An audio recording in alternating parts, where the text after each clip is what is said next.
Welcome back to the online class. In this video, we shall discuss about the events in sexual reproduction in flowering plants. First, let's discuss about the pre-fertilization events.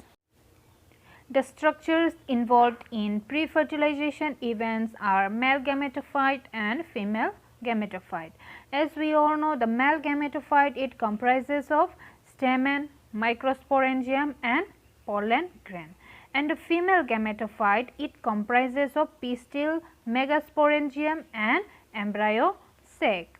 So now first let's see about the male gametophyte and its parts, okay, mainly the stamen, microsporangium and pollen grain. Let's see one by one. Stamen. Stamen consists of filament and anther. So what is filament? Filament is a long and slender stalk. And anther is a bilobed structure at the terminal, that means at the tip portion, okay, and the anther is bilobed. Here the meaning of bi means two. So here in the diagram you can see the anther is divided into two parts, so it is bilobed. And in a typical angiosperm flower, each lobe have two theca, that is they are dithecous. So remember the word dithecous. So why it is known as dithecous? Because each lobe have two theca, okay. So now if we make a transverse section of the anther, we can see that the anther is a four-sided structure. So it is known as tetragonal structure, and all these four sides are what? It consists of microsporangia, okay. That means we have four microsporangia at the corners, okay. So in each lobe, that means we have what?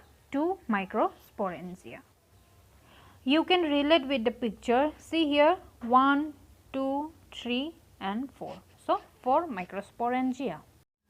So far we have completed with the structure of stamen. Now let's see the structure of microsporangium.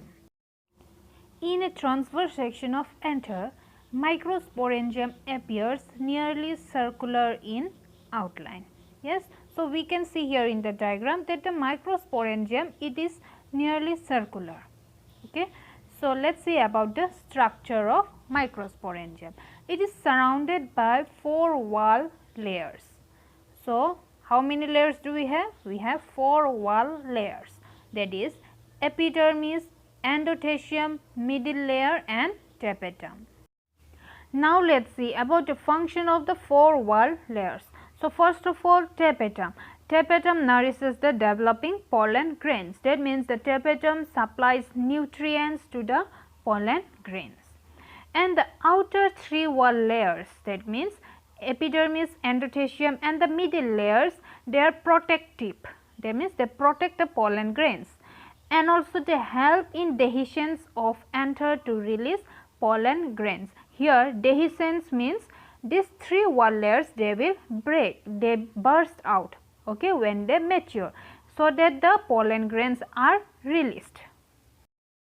Sporogenous tissue occupies the center of a microsporangium in a young anther. That means in a young anther, in the center of the microsporangium, what is there? There are sporogenous tissue. And what is sporogenous tissue?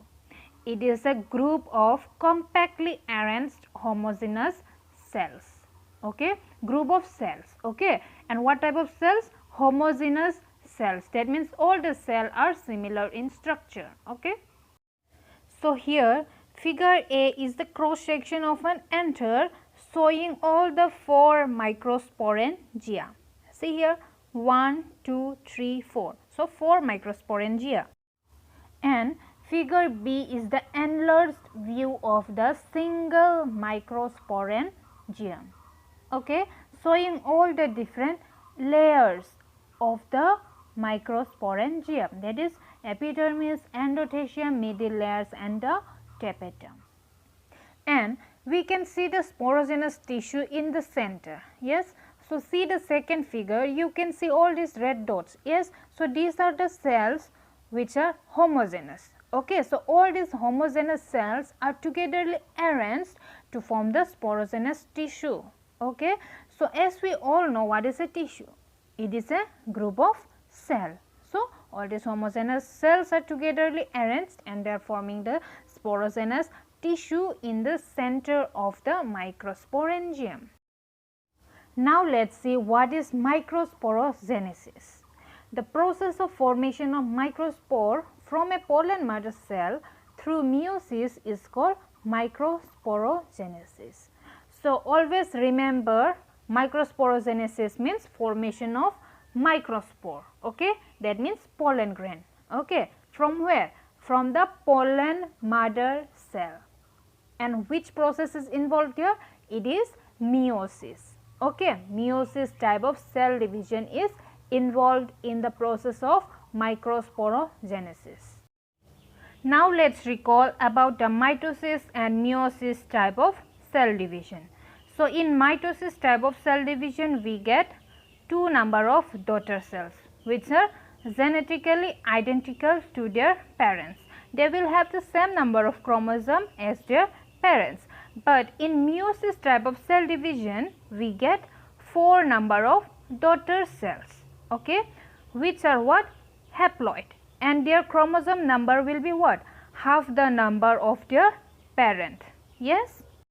So our main topic is what? It is male gametophyte. That means male gamete, and the male gamete in flower is what? It is the pollen grain. So the gamete must be haploid. Yes. So in this process, what type of cell division is involved? It is meiosis, because meiosis will only give us the haploid cell, okay, which is gamete. Each cell of sporogenous tissue is a potential pollen mother cell or microspore mother cell. So here in short we can write pollen mother cell as PMC. So before we have discussed about sporogenous tissue, which is made up of homogeneous cells. Yes, so all those homogeneous cells, they are what? They are the pollen mother cells. Okay, so those homogeneous cells are known as pollen mother cell or microspore mother cell. Each pollen mother cell gives rise to microspore tetrad or pollen grains. So from each of them we get how many number of microspores or pollen grains? That is 4. Okay, we will get 4 pollen grains or 4 microspores from the pollen mother cell.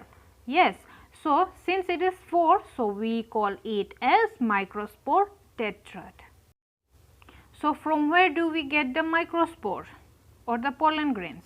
That is from the pollen mother cell or microspore mother cell.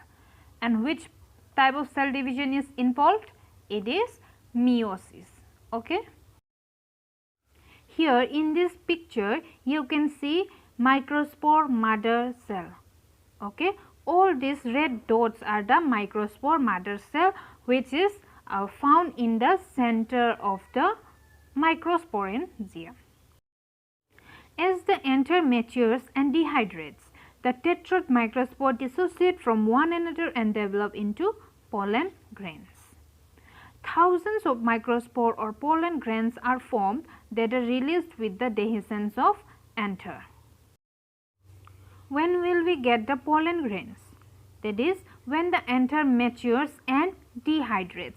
Here dehydrate means loss of water. Who is losing the water? That is anther. That means the anther will mature and it will become dry, and then what? They will dehiscent, means they will burst out, they will break, or it will get crack, and the pollens will be released from the anther. Okay. This is the picture of a matured anther where the wall of the microsporangium is already broken. Yes, and the pollens are also getting released. Okay, so this is the matured anther. In this video, I have explained you about the two structures of male gametophyte, that is stamen and microsporangium. So in the next video, we shall continue with the structure of pollen grains. So thank you.